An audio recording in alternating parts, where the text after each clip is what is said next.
یہ ویڈیو ان خواتین کے لیے جو پاکستان میں رہتی ہیں. اگر آپ پاکستان میں رہتے ہیں تو آپ یہ ذہن میں رکھیں کہ کسی بھی وقت آپ کی سانسیں بند کی جا سکتی ہیں.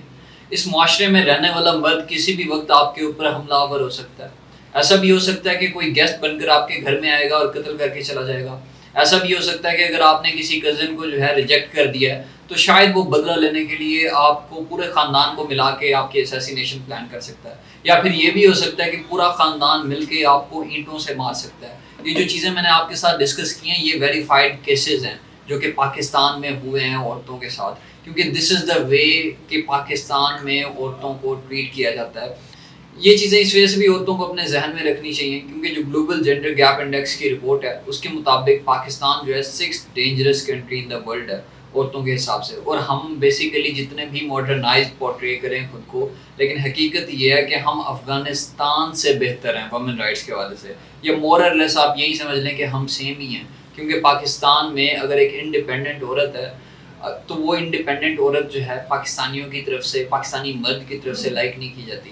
اس کے علاوہ اگر کوئی عورت تعلیم حاصل کرنا چاہ رہی ہے یا پھر باہر جانا چاہ رہی ہے یا پھر ایون سوشل میڈیا کے اوپر بہت زیادہ ایکٹیو ہے, سو اس سے بھی پاکستانی مرد کو جو ہے وہ تکلیف ہوگی. کیونکہ یہ ایک ایسی سوسائٹی ہے جہاں پہ پاکستانی مرد کا غلبہ ہے اور یہ مرد چاہتے ہیں کہ آپ تعلیم حاصل نہ کریں. یہ مرد چاہتے ہیں کہ آپ ہمیشہ ایسے نائب ہی رہیں, آپ ہمیشہ سبمسو ہی رہیں. اگر آپ تعلیم حاصل کر لیں گی یا پھر آپ انڈیپینڈنٹ وومن خود مختاری اگر آپ میں آ جائے گی تو اٹ مینز یہ اس مرد کے لیے سب سے بڑا مسئلہ ہے. اسی طرح کا کیس ہمارے سامنے آتا ہے. کل 5 بجے شام کو ایک 17 سالہ لڑکی ثنا یوسف جس کا نام ہے, جو کہ ٹک ٹاکر ہے, جو کہ سوشل میڈیا کے اوپر بہت زیادہ ایکٹیو رہتی ہیں. ان کے تقریباً 80,000 فالوور انسٹاگرام کے اوپر بھی تھے, اچھی خاصی فالوئنگ ان کی ٹک ٹاک کے اوپر بھی تھی.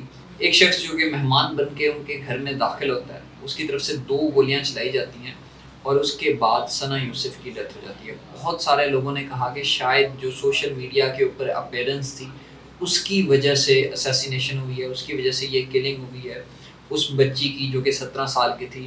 کچھ لوگ کہہ رہے ہیں کہ ابھی کیونکہ انویسٹیگیشن کنٹینیوڈ ہے, وہ جو رپورٹس آئی ہیں اس کے مطابق ایس ایچ او نے اس بات کو کنفرم کیا ہے کہ یہ جو کلنگ ہوئی ہے یہ آنر کلنگ نہیں تھی. لیکن آپ یہ دیکھیں کہ عوام کا رویہ کیا ہے, عوام جو ہے کس طریقے سے ڈیل کر رہی ہے اس انسیڈنٹ کو. میں ذرا آپ کو کچھ کمنٹس پڑھ کے سناتا ہوں. جب یہ پوسٹ کی گئی کہ جو ثنا یوسف ہے ان کی ڈیتھ ہو چکی ہے, اس کے بعد سے لوگوں نے کیا کمنٹ کیا یہ ذرا میں آپ کو پڑھ کے بتاتا ہوں. ایک صاحب نے فیس بک کے اوپر کمنٹ کیا کہ ماشاءاللہ جس نے بھی قتل کیا اللہ پاک اس کو جزائے خیر دے. اس طرح کی مینٹالٹی ہے, اس طرح کی گھٹیا مینٹالٹی جو ہے وہ ایگزسٹ کرتی ہے پاکستانی سوسائٹی میں. ایک نے کمنٹ کیا کہ ماشاءاللہ جزاک اللہ, جبکہ دوسرے نے کمنٹ کیا کہ پشاور میں آج 2 ٹک ٹاکر قتل ہوئی ہیں, صفائی شروع ہو گئی ہے. کچھ نے تو یہ بھی کہا کہ ایک اور برائی فحاشی ختم ہو چکی ہے. جیسے کہ میں نے کہا کہ اسی وجہ سے میں نے جو بات شروع کی اس ویڈیو میں کہ اگر ایک عورت سوشل میڈیا کے اوپر ایکٹیو ہے تو اٹ مینس کہ وہ ڈیفینیٹلی بد کردار ہے. اگر مرد ایکٹیو ہے تو وہ پھر جو ہے لازمی ایلون مسک کے ساتھ کوئی ڈیل کر رہا ہوگا, یا پھر ایسا بھی ہو سکتا ہے کہ مارک زکربرگ کے ساتھ پارٹنرشپ کرنے کے چکر میں وہ فیس بک کے اوپر ایکٹیو ہو سکتا ہے. لیکن اگر عورت ایکٹیو ہے تو وہ پھر بد کردار ہے. اسی طریقے سے میں آپ کو کچھ اور بھی کمنٹس جو ہیں وہ پڑھ کے سناتا ہوں, جس میں کہا گیا کہ ماشاءاللہ زبردست کام کیا, فحاشی روکنا مسلمان پر فرض ہے. مجھے نہیں پتا کہ ایسی کون سی مسلمانیت ہے یا پھر ہمارا اسلام ایٹ لیسٹ اس طرح کی چیزیں آفر ہمارے سامنے نہیں کرتا, اس طرح کے راستے ہمارے سامنے نہیں رکھتا. نہ ہی اسلام آپ کو یہ دست دیتا ہے کہ آپ لا اینڈ آرڈر اپنے ہاتھ میں لے لیں, نہ تو آپ کو اس کیس کے بارے میں پتہ ہے, نہ ابھی اس کی انویسٹیگیشن کمپلیٹ ہوئی ہے اور آپ پہلے سے ورڈکٹ سنا رہے ہیں کہ یہ مسلمان کا فرض تھا کہ اس کو قتل کیا جاتا. اور دوسرا یہ کہ ایک اور نے کہا ایکسیلنٹ, شکر ہے کچھ لوگوں میں غیرت جاگنے لگ گئی ہے. اب مجھے نہیں پتا کہ وہ کون سا ایسا کام کر رہی تھی جہاں پہ لوگوں کی غیرت ہرٹ ہو رہی تھی. سو اس طرح کی سوسائٹی, اس طرح کی سوچ جو ہے ہماری سوسائٹی میں ایگزسٹ کرتی ہے, آپ اندازہ لگا لیں. اور یہ جو کلنگ ہے عورتوں کی, یہ کوئی یا پھر ٹک ٹاکرز کی جو ریسنٹلی سرج ہوا ہے, یہ کوئی پہلی اسیسینیشن یا پھر پہلی کلنگ نہیں تھی. اس سے پہلے 28 مئی کو بھی ایک ٹک ٹاکر کو قتل کیا جاتا ہے. اس سے پیچھے بھی آپ چلے جائیں تو ایسے بہت سارے کیسز ہیں جو میں ڈیٹیل میں آپ کے ساتھ ڈسکس کرتا ہوں. لیکن عورتوں کی کلنگ کی, اسیسینیشن کی وجوہات ہیں کیا؟ بہت ساری وجوہات ہیں, جن میں سماجی وجوہات بھی آتی ہیں, کچھ مذہبی وجوہات کی بنا پر لوگ قتل کر دیتے ہیں, کچھ یہ کہتے ہیں کہ ہماری عزت جو ہے وہ خطرے میں تھی تو ہم نے اپنی عزت بچانے کے لیے قتل کر دیا. تو آئیے ذرا ڈیٹیل میں ڈسکس کرتے ہیں. غیرت پر مبنی جو سماجی وجوہات ہیں وہ بہت زیادہ ایگزسٹ کرتی ہیں ان اسیسینیشنز کے پیچھے، جن میں عورتوں کو قتل کر دیا جاتا ہے. اور اس میں سب سے بڑی جو میجر ریزن دی جاتی ہے وہ یہی ہوتی ہے کہ عورت جو ہے کسی کو پسند کرتی ہوتی ہے یا پھر جو ہے وہ اپنی پسند سے شادی کرنا چاہ رہی ہوتی ہے. تو یہ ظاہر بد کرداری بھی ہے. اور اس کانٹیکسٹ میں آپ یہ بھی کنسیڈر کر سکتے ہیں کہ پاکستانی مرد کہتے ہیں کہ یہ ہماری غیرت کو، ہماری عزت کو خطرے میں ڈال رہی ہے، سو بہتر یہ ہے کہ اس کی سانسیں بند کر دی جائیں. دوسرا یہ ہے کہ کچھ قانونی کمزوریاں بھی موجود ہیں پاکستان کے اداروں میں. ایز سچ جو اسٹیٹ ہے وہ اس طریقے سے آن نہیں کرتی، کیونکہ اسٹیٹ کا جو سوشل کانٹریکٹ ہے وہ بھی کافی حد تک انکیپیسیٹیٹڈ ہے. جبکہ دوسری طرف جو مرد ہے وہ آپ کو جیسے میں نے بتایا کہ میل ڈومینیٹڈ سوسائٹی ہے، اور مرد کہتا ہے کہ اگر عورت خود مختار ہونا چاہتی ہے تو اٹ مینس کہ مرد اس کو اپنے لیے خطرہ کنسیڈر کرتا ہے.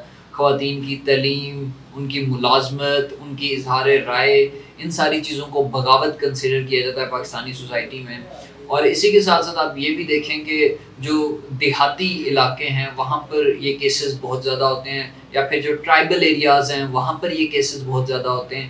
اس کی وجہ یہ ہے کہ جو ٹرائبل ایریاز ہیں ان کے موسٹلی جو ڈیسیژنز ہیں وہ ان کا جرگہ کر رہا ہوتا ہے، پنچایت کر رہی ہوتی ہے، اور پنچایت یا پھر جرگہ سسٹم جو ہے وہاں پہ عورتوں کی تو پارٹیسپیشن ہی نہیں ہے، عورتوں کی تو وائس ہی وہاں پہ ایگزسٹ نہیں کرتی.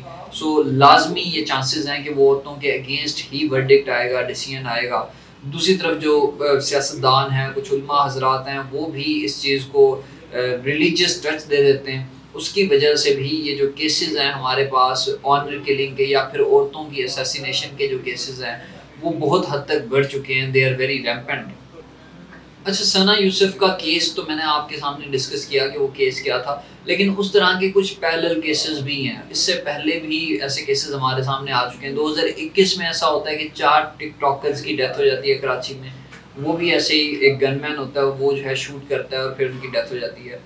وہ جو 4 ٹک ٹاکرز کی ڈیتھ ہوتی ہے ان میں بھی جو ایک تھی وہ لڑکی تھی جس کا نام مسکان تھا. اگر آپ نے براڈر کانٹیکسٹ میں اس کو جو وائلنس اگینسٹ ویمن ہے اس کو اگر آپ انالائز کرنا چاہتے ہیں تو آپ یاد رکھیں کہ تقریباً 900 سے 1000 جو عورتیں ہیں وہ مرڈر کر دی جاتی ہیں عزت کے نام پہ، آنر کلنگ کے نام پہ ایچ ایئر ان پاکستان. یہ میں آپ کو اینول اسٹیٹسٹکس جو ہے وہ آپ کے سامنے رکھ رہا ہوں، اور یہ وہ کیسز ہیں جو کہ ڈاکیومنٹڈ ہیں. اب آپ اندازہ لگائیں جو ڈاکیومنٹڈ نہیں ہیں ان کا کیا اشر ہوگا، کیونکہ یہ ایک ایسا فنومینا ہے کہ جہاں پر فیملیز جو ہے کیسز کو پرسو ہی نہیں کرتی. عزت کا مسئلہ ہوتا ہے نا پھر، ورنہ سوسائٹی جو ہے آپ کا جینا حرام کر دیتی ہے.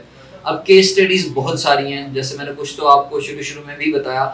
ایک کیس سٹڈی فرزانہ اقبال کی ہے، لاہور سے ان کا تعلق تھا، 2014 کی یہ کیس سٹڈی ہے. اب اس فرزانہ اقبال نے ایک وش، ایک ڈیزائر جو ہے اپنی فیملی کے سامنے رکھی، اور وہ وش یہ تھی کہ وہ کسی مرد سے جو ہے وہ شادی کرنا چاہتی تھی.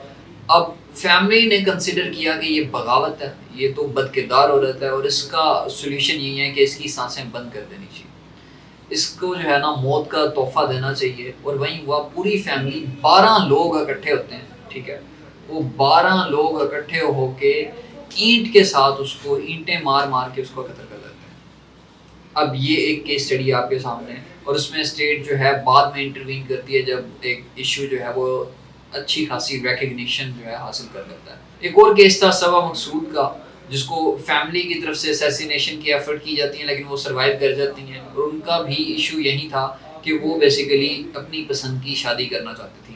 ایک اور کیس تھا آیت بی بی کا، جو کہ بلوچستان کا کیس ہے. ان کو کہا جاتا ہے، ایکیوز کیا جاتا ہے کہ یو آر ان ریلیشن شپ، اور آپ کیونکہ ریلیشن شپ میں ہیں کسی مرد کے ساتھ، سو ان کو مار مار کے جو ہے نا ان کو قتل کر دیا جاتا ہے. اور ساتھ میں وہ جو بندہ ہوتا ہے جس کا نام دراز خان تھا اس کو بھی اسیسینیٹ کر دیا جاتا ہے اسی ٹائم، اور ان کی قبروں کو نام نہیں دیا جاتا. دے ور بریڈ، اور ان مارکڈ گریوز کہا جاتا ہے ان کو، ٹھیک ہے، کیونکہ ان کو کسی طرح کا کوئی نام نہیں دیا جاتا. اس حد تک نفرت، ہیٹریڈ موجود ہے.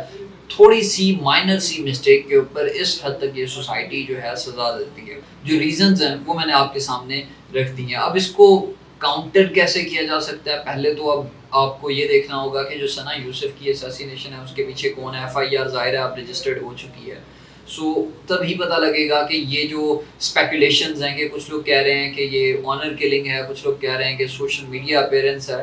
سوشل میڈیا اپیرنس بھی ایک ریزن ہو سکتی ہے، کیونکہ آپ نے دیکھا ہے کہ کس طرح کے کمنٹس ہیں، کس طرح کی کرنج سوسائٹی جو ہے موجود ہے ہمارے اس پاکستان میں۔